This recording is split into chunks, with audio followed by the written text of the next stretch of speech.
साल में एक बार आती है और कुछ अधिकार हमारे भी हैं जो हमें मिलने चाहिए। किस तरीके का अधिकार? पूजा करने का अधिकार। कहाँ पर? हरिहर मंदिर में। डीएम एसपी संभल आए थे कोतवाली में, तो अब उनसे भी मिले हैं, क्या मांगे?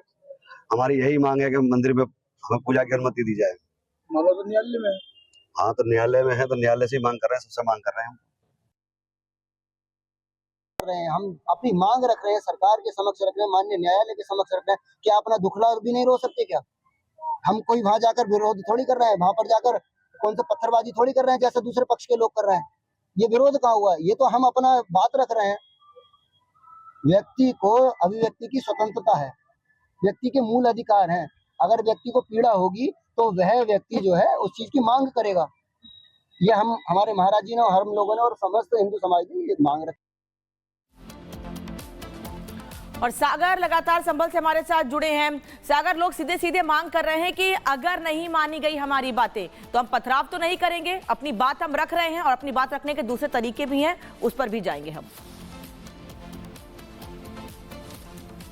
देखिए बिल्कुल अनामिका, और यही वजह है कि जब डीएम से मुलाकात के बाद हिंदू पक्ष के लोगों को कहा गया डीएम की तरफ से कि आप जाइए कोर्ट का रुख आप करिए, जब यहां पर कोर्ट का जो फैसला आएगा तो उस पर देखिए विचार अब किया जाएगा। देखिए जो हिंदू पक्ष के लोग हरे कलर का जिक्र कर रहे हैं, क्योंकि देखिए ये जो विवादित ढांचा है इसके जो गेट का जो रंग है वो आप हरे कलर का आप देख रही हैं, जो यहाँ पर दीवारें जो है सफेद कलर की गई हैं। तो ऐसे में हिंदू पक्ष कह रहा है कि अगर ये दोनों कलर यहाँ पर अगर किया गया है और अगर हिंदू पक्ष यहाँ पर मंदिर होने का दावा कर रहा है तो फिर भगवा रंग यहाँ पर क्यों नहीं हो सकता।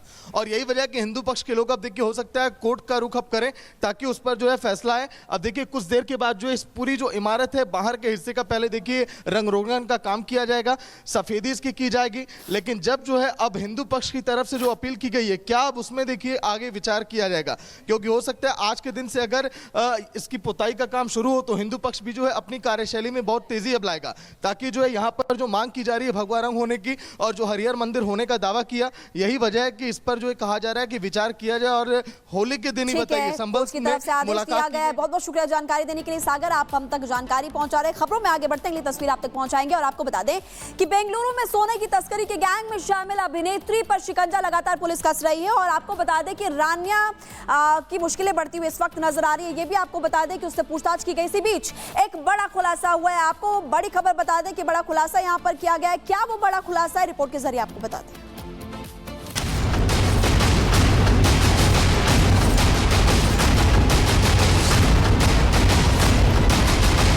सोने की तस्करी में पकड़ी गई अभिनेत्री ने बड़ा खुलासा किया है।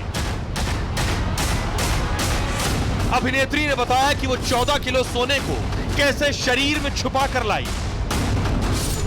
रान्या राव ने एजेंसी को बताया कि YouTube पर जाकर सोना छिपाने का तरीका सीखा। करोड़ों रुपए के सोने की तस्करी में विदेश में बैठे सरगना का हाथ हो सकता है। रान्या ने बताया उसे एक शख्स लगातार फोन पर ऑर्डर दे रहा था तस्करी के काम को कैसे अंजाम देना है। 3-4 महीने में जो स्मगल हुआ है, इनके रिपोर्ट के आधार पर बोलना है तो यही 3-4 महीने में ज्यादा हुआ है स्मगलिंग वगैरह, और उनके साथ संबंध है कुछ मीन इनके एकदम डायरेक्ट लिंक है कुछ मंत्रियों के साथ। ऐसे भी बहुत ही बड़ी मात्रा में मीडिया रिपोर्ट है, उसके बारे में कुछ नहीं कर रहे। सबके लिए केंद्र सरकार ये तो क्या तरीका है, पहले ठीक तरह से इंक्वायरी करो और उनकी किस ब्यूरोक्रेट से संबंध है, क्या क्या कर रहे हैं वो सब इंक्वायरी करो, बाद में आपको बोलना है तो बोलो। अभी तो कुछ करते ही नहीं, इंक्वायरी नहीं करते, सबको बीजेपी बोलना, केंद्र सरकार बोलने में क्या मतलब है। इंटरनेशनल डेस्टिनेशन से ट्रैवल कर रहे तो संबंध किसके साथ है, किस मंत्री के साथ है, इसे आ रहे हैं ना। और चेक क्यों नहीं किया, कहाँ है, बेंगलुरु में आके अंदर आके सब किया है ना।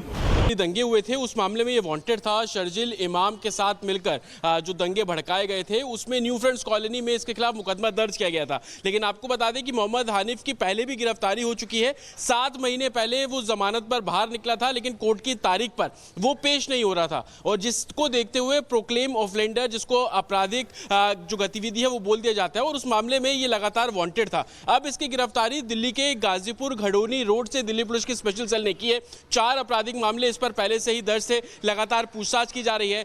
यह सिर्फ मोहम्मद हानिफ ही नहीं बल्कि उसका भाई हारून भी इस पूरे मामले में वांटेड था, जो कि अभी जेल में है। इन दोनों ने मिलकर दिल्ली में जो साउथ ईस्ट दिल्ली में हिंसा हुई थी, दंगे हुए थे, उस मामले में वांटेड थे। तोड़फोड़ इनकी की थी। उस समय के तमाम सीसीटीवी फुटेज और तमाम जो वीडियो थे वो कोर्ट के सामने भी पेश रखे गए थे। हालांकि इस मामले में चार्जशीट भी दिल्ली पुलिस द्वारा दाखिल की गई थी, लेकिन ना सिर्फ दंगों का ये वांटेड था बल्कि ड्रग तस्करी में सबसे बड़ा नाम था। 2016 से ये ड्रग तस्करी भी कर रहा था, लेकिन बड़ी कामयाबी के तौर पर स्पेशल सेल इसको इस लिहाज से भी देख रही है क्योंकि दिल्ली दंगों में कुछ और लोग जो अभी तक फरार हैं उनकी गिरफ्तारी मोहम्मद हानिफ के जरिए की जा सकती है। और यही कारण है स्पेशल सेल की जो टीम लगातार मोहम्मद हानिफ से पूछताछ कर रही है। पूछताछ में यह भी पता किया जा रहा है कि कुछ ऐसे डॉक्यूमेंट जो रिकवर करना अभी बाकी है, कुछ ऐसे फुटेज जो रिकवर करना बाकी है, वो इसके जरिए की जा सकते हैं। साथ ही ड्रग्स एंगल हो, नारकोटिक्स एंगल हो, वेपन एंगल हो, हर एंगल पर जो दिल्ली पुलिस की स्पेशल सेल है वो इससे पूछताछ कर रही है। यमुना विहार में जो स्पेशल सेल का दफ्तर है वहां पर लगातार मोहम्मद हानिफ से पूछताछ इस पूरे मामले में की जा रही है। आपको ये भी बता दें कि 10वीं तक पढ़ा हुआ है, मूल रूप से पश्चिम बंगाल का रहने वाला है मोहम्मद हानिफ, लेकिन उसके बाद वो दिल्ली शिफ्ट हो जाता है। चिकन का जो सप्लाई का काम ये करता था, लेकिन 2016 से आपराधिक गतिविधि में शामिल होना शुरू हुआ। सबसे पहले इसने जो ड्रग्स तस्करी है वो दिल्ली और दूसरे राज्यों में करनी शुरू की, लेकिन 2019 में जब दिल्ली में दंगे होते हैं तो उसमें बड़ा रोल था। कई ऐसे फुटेज शर्जील इमाम के साथ मोहम्मद हानिफ के थे जिसको लेकर जो चार्जशीट है वो दिल्ली पुलिस जानकारी दे रहे हैं कि कहां का रहने वाला था, कब से क्राइम की दुनिया में आया और अब फिलहाल ये पुलिस के शिकंजे में आ चुका है। बहुत बहुत शुक्रिया जानकारी देने के लिए। देखिए, कानून के हाथ बहुत लंबे होते हैं और अपराधी उनसे बच नहीं सकता है, अपराधी कितना ही भागने की कोशिश कर दे। दिल्ली पुलिस की स्पेशल सेल ने इस कथन को सच साबित किया। स्पेशल सेल ने दिल्ली दंगा मामले में 6 साल से फरार चल रहे एक आरोपी को धर दबोचा। इस आरोपी का नाम मोहम्मद हानिफ। आखिरकार कैसे पुलिस के शिकंजे में वो आया, रिपोर्ट देखिए।